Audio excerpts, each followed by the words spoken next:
জুনায়েদ বাদশাহ গুলাটি এখন অগ্রগামীর পথে রয়েছে। তার পিছনে রয়েছে সাহেব দেওয়ান, তার পিছনে অচিন পাখি।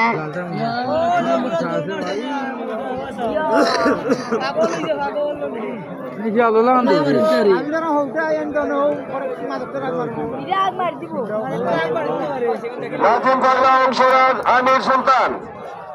এর পরবর্তী 28 নম্বর চালের ঘোষণা দৌলত বাদশাহ হজুরকান্দি, ইগল পাখি সুজাতপুর, জয়সান সিন্নাথপুর।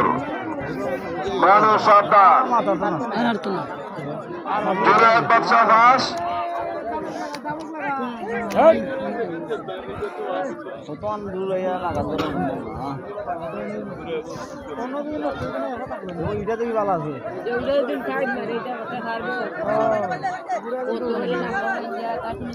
মানুষ সাবধান, ঘোড়া শীতেছে, মানুষ সাবধান।